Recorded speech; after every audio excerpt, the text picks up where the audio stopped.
Okay, I'm back. And as you can see, that's dripping wet. Whoa! I'm still. Oh my God. I don't know why I have the most cartoon exclamation of surprise that ever was. It is like that every time. It never changes. Does not matter how old I get. When I am startled in just the right way, that's how whoa comes out. Mad goofy. But anyway, so the reason why that whoa happened was because the table was so slick. When I pushed off the clay, I nearly sent it sailing off the edge. So this is the compacted clay that I'm just now making more round. It was more squared off. And now I'm just making it rounder, because I want to do a pinch pot. And that's where you make it round, and then you take your finger and dig in. I cut my nails. You guys have been watching the videos. You know they were much longer. Yes, I know. I have the hands of Cicely Tyson. What can I say? I'm not a spring chicken, yo. It just is what it is. And so this clay that falls into the crevices makes them look even more worn down. But as long as they do what I need them to do, with which is this, it's all right. So I'm starting with my thumb as close to the center as I can get. And I'm just turning this around.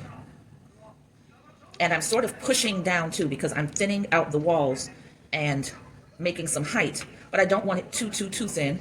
And I don't want to push to the point that I push through the walls, because there's still a lot of shaping to be done. I'm actually feeling like I should have done this with 2 combined blocks of clay in order to get the height that I really want. But I don't know. We'll see. We'll see. We'll see. We'll see what happens.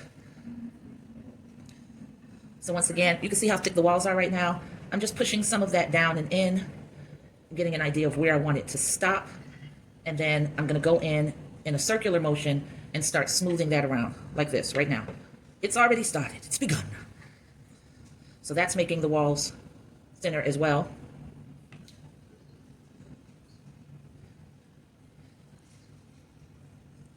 And trying to give this piece considerably more height. I got to make sure that I'm not pushing too close and making that center area too thin. So I'm trying to guide.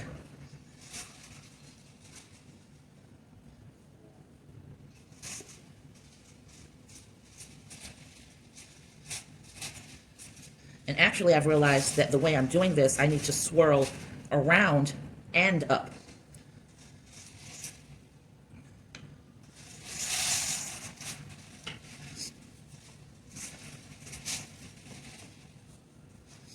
I think that's just about right where I want it. I'm just going to spray this because, you know, once it gets dry, some of the cracks start showing. And I don't like that. I don't think it makes the biggest difference in the world, but I don't like to see cracks. Cracks terrify me because I don't know if they're just epidermal right on the surface, or if I'm seeing the crack on the outside because something has gone terribly wrong on the inside.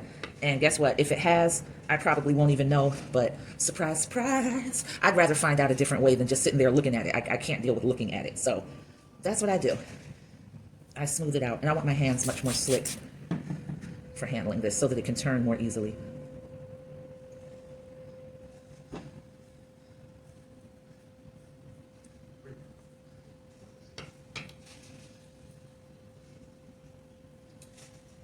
I wish I could have gotten that taller. I wish I was a little bit taller. I wish I was a baller. That's what this piece of clay is saying. It's saying to itself. That's what it wishes. It wishes it was a little bit taller.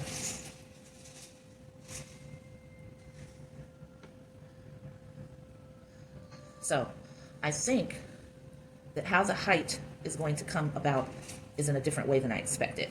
So I'm pushing out into the center,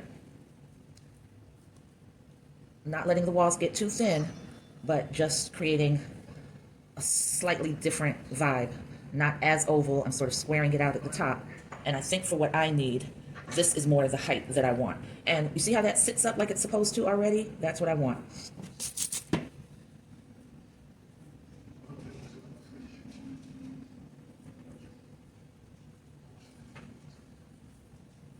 This is me trying to form it and mold it and press it sort of into the shape that I want, which is akin to that. It's not perfect, but it looks higher this way for what I have to do than it does the other way.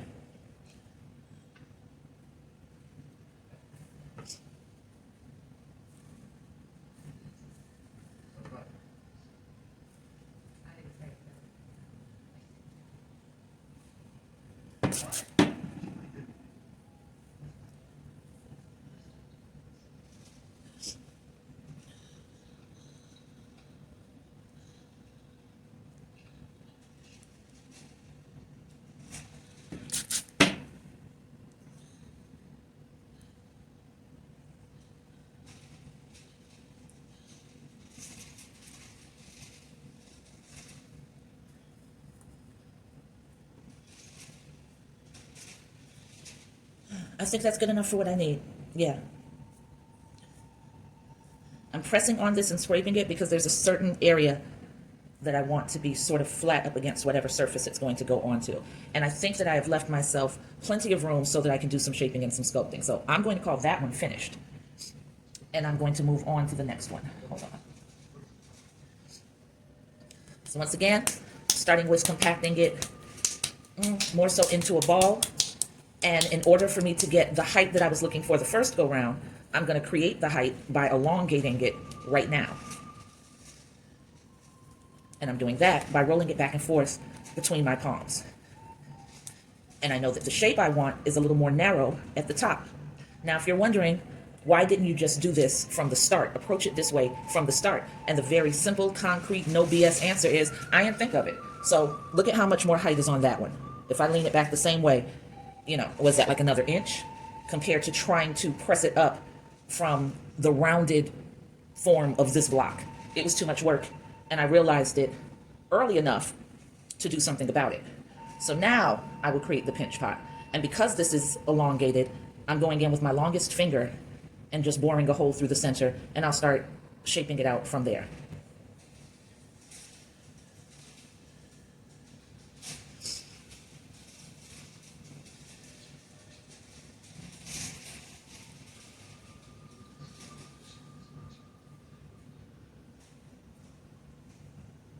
Now, if this was going to be an even taller piece and I still needed this shape, I would either start to do this with the tool, or what I'm about to do here, because it's not that tall, is the clay had already started pushing up. So I'm just going in from this side now and going around. And I'm smoothing out the walls. I can feel it against my finger as I'm doing this, and that's fine.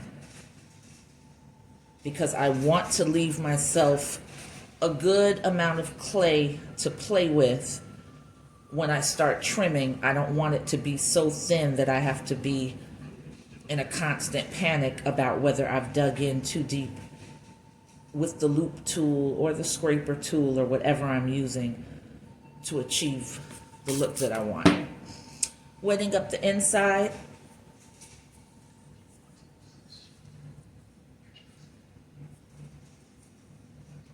Just so I can feel if there are any air bubbles, any inconsistencies, and I want the clay compacted. So I'm pressing against the palm of my hand, which is the base for this outside, and I'm pressing in with my finger. So I'll come at it from this angle and do the same thing.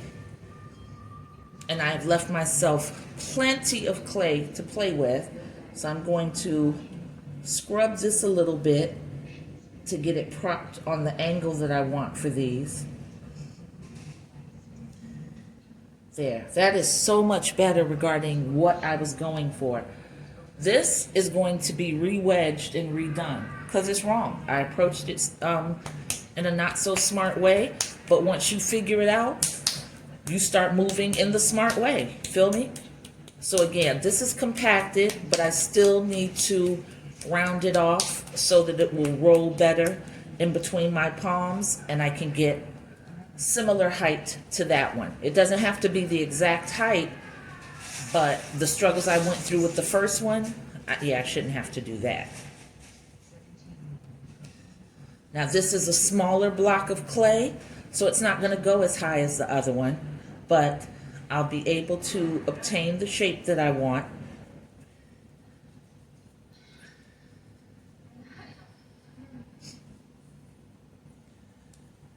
That's pretty much the shape that I want. It could be a little wider here at the base, but I'll worry about stretching that out another time. And my earring just fell off. And I'm trying my best to bore a hole through the center so that I keep these walls even.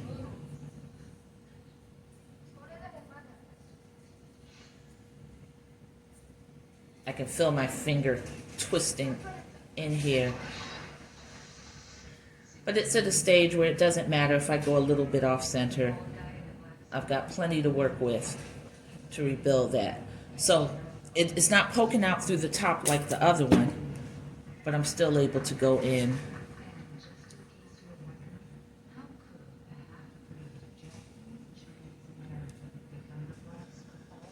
All right. And once again, you can see those pressure marks of the clay, just because it's getting a little dry. And I'll fix that by just rubbing them out, smoothing it out. Same thing here, it got a little bit messy, and I'm just massaging it back into place, back into a smoothness that makes me comfortable. Messy work.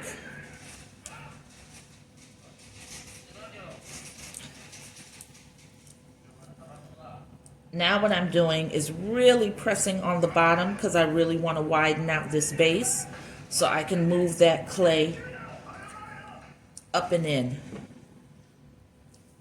while I press outward. And that'll make the base much wider than I had it.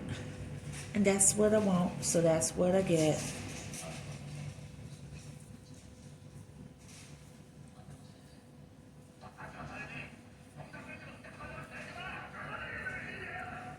So as you can see, I'm pulling out at an angle now to lock in that shape. Spray the inside. I'm just going to compact it a little more, smooth it around.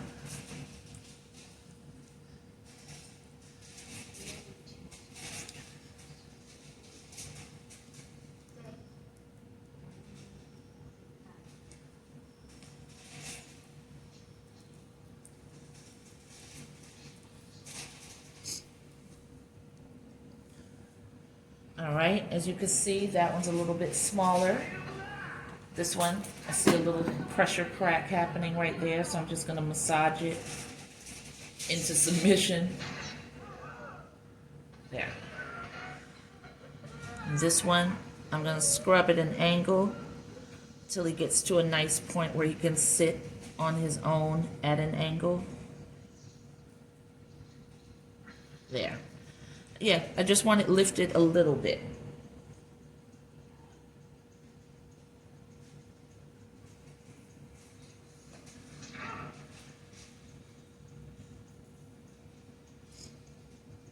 So we're doing real good.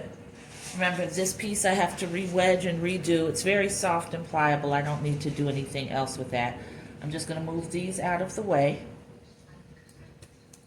And this is the last one, and I'm well within my time of needing to get this finished by 60 minutes. These are being done because I'm working on a series right now, and one of the elements of that series has pieces that are shaped like this. And I'm trying to work smarter and not harder, so I figured, you know what? Make the bodies. And, no, this being the body. I don't know why I called it that. But make these pinch pots and make a bunch of them so that when it comes time for you to just plop these into place, they're already ready. So I'm sort of approaching this in an assembly line fashion almost to make sure that I can get a nice amount done without feeling stressed about how I'm doing it, or worse yet for me, hyper focusing on completion. Each one of these is going to get completed at their own rate. Now, this is a nice height. I like this. I like the shape of it. I think this is the one that I like best out of the ones that I did. So I'm boring a hole with my thumb right now because it's a nice wide base, and I'm not concerned about taking out too much clay as I do this. But then once the thumb is too large, I've got to get in here with the longest finger, the middle finger, the bird flipping finger, the FU finger.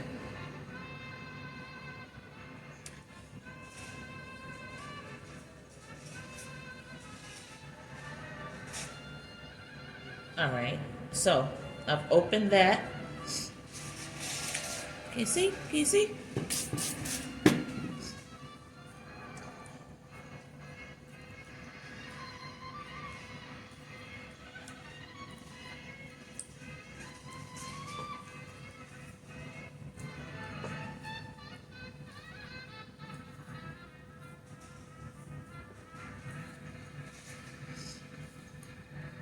I'm widening out the base, thinning out the clay a little bit on the bottom here. It's still plenty thick to work with. I have allowed myself a very generous margin for error, so that I can trim to my heart's content and not be concerned about if I'm going to break through a wall or do some damage to this aspect of the sculpture that I'll be working on.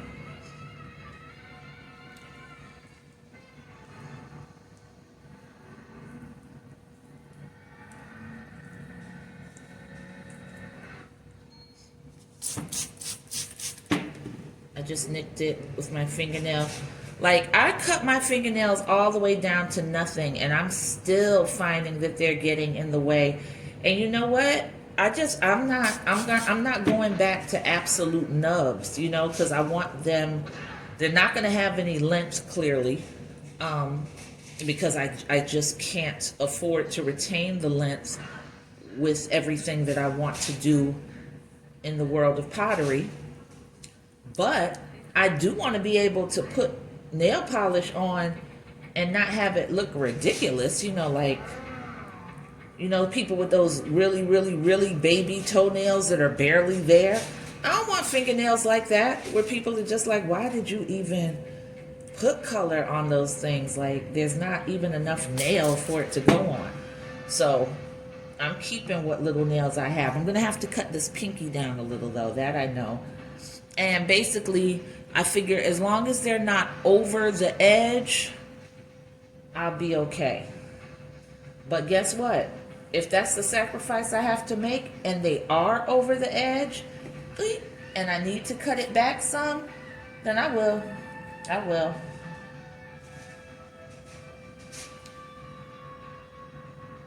By the way, y'all, if you didn't know, Kill Bill is on Netflix. That's what's playing in the background. I love Quentin Tarantino movies in ways I can't describe. And he's such a turd of a man, too. It's just so sad. But as a filmmaker, oh my God. The concepts he comes up with, they are a lot of times really hard to beat, but don't enjoy him as what he portrays to be, what he portrays himself to be as a person. I think he leaves a hell of a lot to be desired in that way. But Kill Bill 1 and Kill Bill 2 is on, so that's what I'm going to be indulged in. I want to clean my hands. See, that's why I never liked arts and crafts and watching kids play with paper mache when I was a kid in school, because it looked messy, and for me, I was just like, yo, I've got pencil and paper, and the messiest I'm going to get is the pencil shavings after I sharpen it, and even that wasn't messy. So no one could have ever told me that I'd be at this point where now I am just waiting to get my hands messy and having to wait to clean them off, even when it's killing me like it is right now. I want to wash my hands so bad, I can't even think straight. But it doesn't make sense to wash them because I still, yeah, you saw what you thought you saw. I got to tuck the board under my gut to keep it from moving. But anyway, I really want to wash my hands so bad, but I can't because I have to wedge this clay.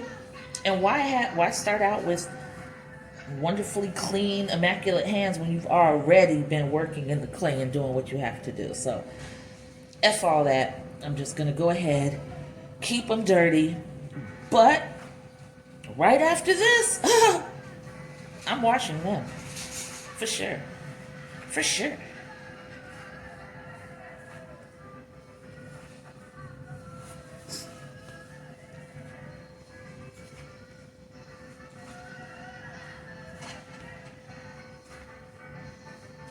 Ugh, that was a horrible, horrible wedge.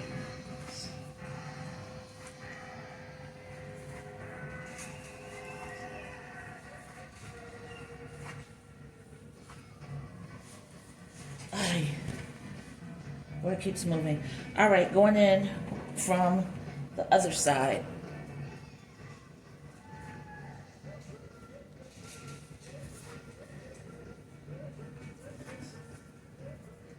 Sometimes I lock my hands just to keep the heels of my palm from splaying outward too much, because once I start to rush and get a little crazy, that happens, and I don't want it to happen. So I just lock them in, and it keeps me corralled. It keeps the clay corralled in the spot where I need it to be.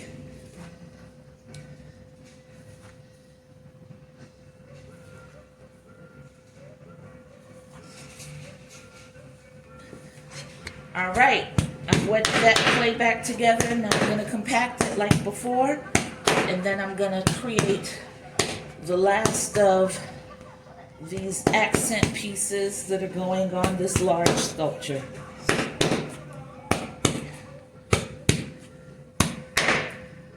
Do they need to be exact same size and shape? Absolutely not.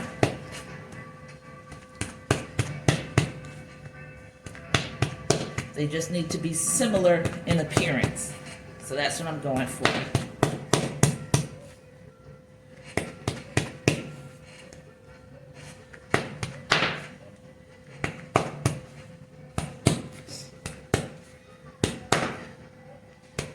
And then after I'm done with this, and I have sculpted this one out,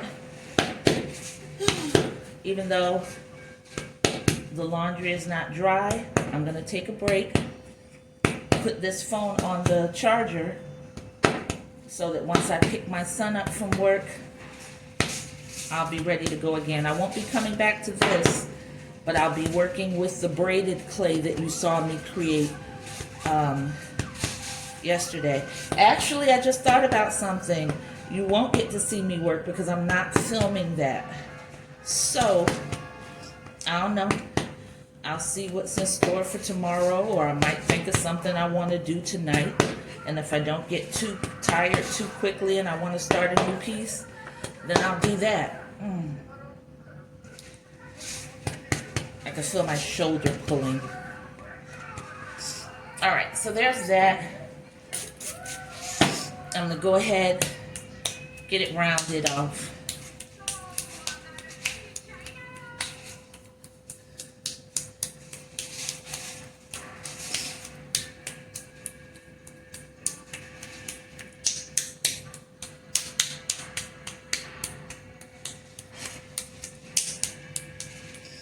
Okay, now I can start to roll. I've got my hands out in an angle because I'm rolling into sort of a cone shape.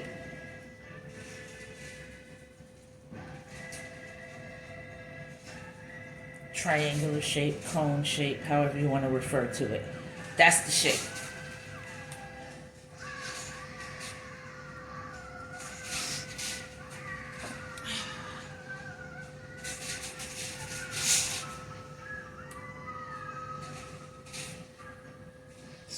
That one's good. Good enough for me.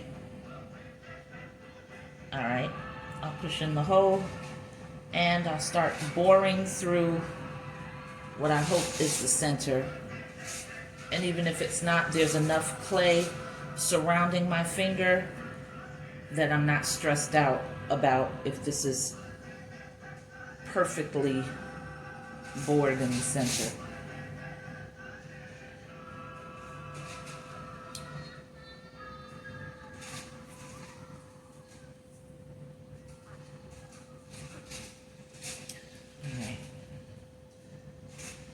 So now this is where I start compressing and pushing the clay outward. I gotta hit the inside with some water so it'll be a little more pliable.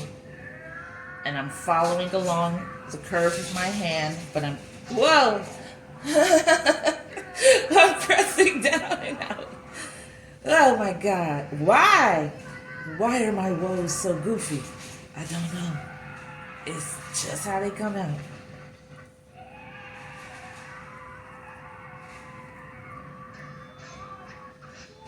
All right.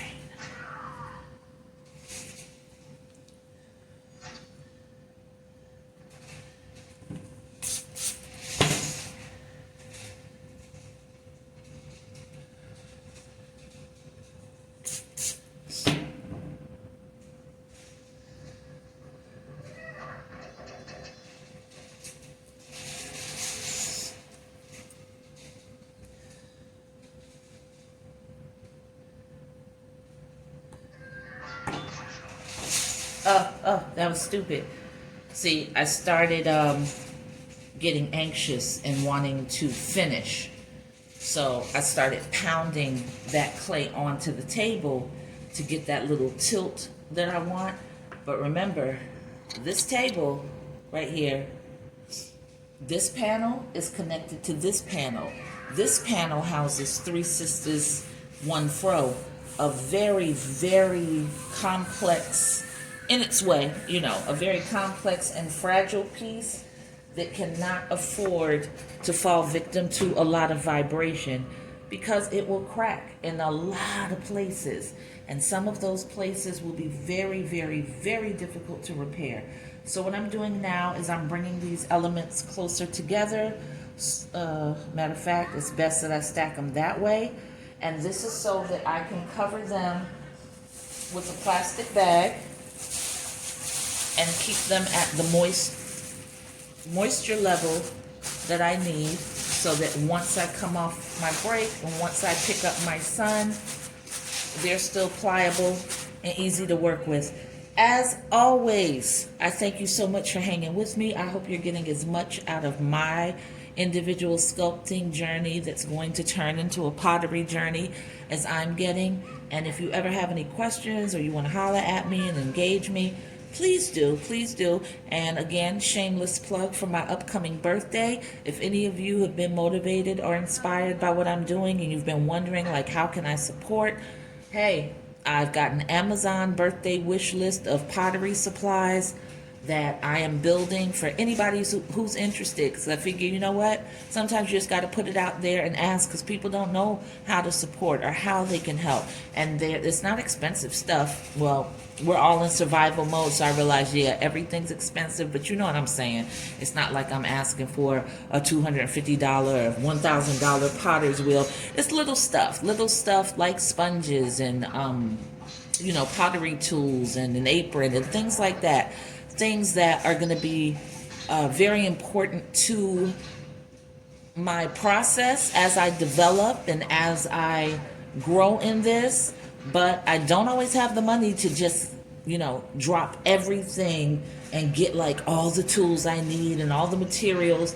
I have to buy piecemeal. You know, I'll buy a glaze one paycheck, and then I'll buy another glaze another paycheck, and then the next paycheck I'll put something down on a pottery class. So, you know, that's slow going sometimes. So like I said, if you're interested in supporting or want to see if you can contribute to my supplies, yeah, just message me and I'll hit you up with the Amazon wish list, and I appreciate you without you hitting me up for that. So thank you. Peace.